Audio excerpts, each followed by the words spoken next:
සියදි විහාන කරන්න එක එක විදිවලට. එක්කෙනෙක් මෝටීනුයි තව මොකක් හරි එක්කුයි දෙකම බීලා. එහෙම ඒත් ඒක මම හිතන්නේ ගෙදර ප්‍රශ්නයක්. ඒ කියන්නේ ගෙදරින් ළමයාව ප්‍රෙෂර් කරන මොකක් හරි සීන් එකක් වැඩ කරන්න හරි මොකක් හරි මට මතක නැහැ මොකද හේතුව කියලා. ඒක බිව්වටත් අම්මා බයිනවා එහා පැත්තේ ඉඳන්. ඒක බීවා කියලා බයිනවා අම්මේ ළමයා. ඒත් බයිනවා ඒ අම්මා වෙලා වෙන ඉන්නවා. අනිත් එක ටිකක් වයසක මිනිස්සෙක් එයාට නම් ඒ කියන්නේ සෑහෙන්න ප්‍රශ්න. ඒ කියන්නේ ළමයිනුත් නෑ මේ ළඟදී මිනිස්සයාත් මැරිලා හරි මොකක් හරි වෙලා ඇත්තටම මේ මිනිස්සයාට නම් ජීවත් වෙන්න හේතුවක් නෑ. ඒ කියන්නේ එයාට කියන්න දෙයක් නෑ. ඒ කියන්නේ මරණ එක සාධාරණයි කියන නෙවෙයි. අනිත් දෙන්නට සාපේක්ෂව සාධාරණයි. ඒ කියන්නේ ඒ මිනිස්සයාට ඒ කියන විස්තරේ හැටියට අපිටත් නිකන් අප්සෙට් යනවා. ඒ කියන්නේ අපිටත් මැරෙන්න හිතනවා ඒ දුකේ හැටියට.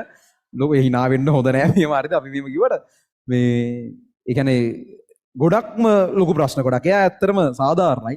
අර පොඩි උන් දෙන උන්ට පිස්සු මේ අර ඒ වෙලාවට ලෝකේ ලොකුම දේ වගේ මම උඹලට හැමතිස්සෙම කියන්නේ හරි නෑ ඔය මේ කතාව අපි මෙහෙම hina වෙවි කියවට මෙතන ඉන්න පුළුවන් මැරෙන්න හිතාන ඉන්නේ උන්. හරි මට ඇවිල්ලා ගියා අඟහරුවාද ළමෙක් ඇවිල්ලා කතා කරලා කිව්වට මේ ඒ ළමයාට C3ක් තියෙන ඒ ලෙවල් වලට අන්තිම කාලේ පන්ති ආපු ළමෙක් මේ ඇවිල්ලා කතා කරලා කිව්වා මේ පන්තියට ආව විදිය හරි නැත්නම් එක දවසක් වෙච්ච එකක් හරි ඒ ළමයා කෝච්චියට පයින්න යනකොට යාළුවා ඇදගෙන පන්තියට එක්කන් ආවලු.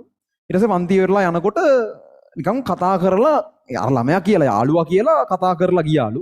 එහෙම මොකුත් අහලත් නැහැ මැරෙන්න දෙපාද වගේම අහලා නැහැ. නිකන් ඔය මොනවා හරි ප්‍රශ්න ටිකක් කියලා අහලා තියෙන්නේ. ඒ ළමයා කියනවා එදා ඒ කතා කරේ නැත්නම් අනිවාර්යෙන් මැරෙනවා කියලා. හරි.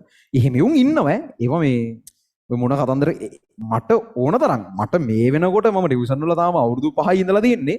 මේ වෙද්දී ළමයි 10ක් 20ක්වත් අඩුම තරමේ මට ඇවිල්ලා කියලා තියෙනවා. එහෙම වගේ සිද්ධ කියලා නැත්නම් මේ වෙද්දී මැරිලා කියලා. ඕන තරම් කියද ඒක එහෙන සුලභ සංසිද්ධියක් වෙනවා. අපි අර මෙහෙම hina වෙවි කිව්වා. එහෙම උන් ඉන්නවනම් කියන්න තියෙන්නේ ඔය උඹලට මේ වෙලාවේ තියෙන ලෝකෙ ලොකුම වගේ පේන ප්‍රශ්නේ. මම මේක කලින් සතියකත් කිව්වා. තව බොහොම පොඩි කාලයක් යද්දී හෙන ගොන් එකක් කියලා ඕගොල්ලන්ටම තේරෙන්න පටන් ගන්නවා. මැරෙන්න තීරණය කරනවා නම් අවුරුදු 2-3ක් ඉඳලා පොඩ්ඩක් මැරෙන්න. එහෙම හිතනොත් එහෙම අපරාධේ මැරෙන එක. ඒකයි කියන්නේ. ප්‍රශ්නේ ඉන්න පොඩි වෙනවා. ඔය වගේ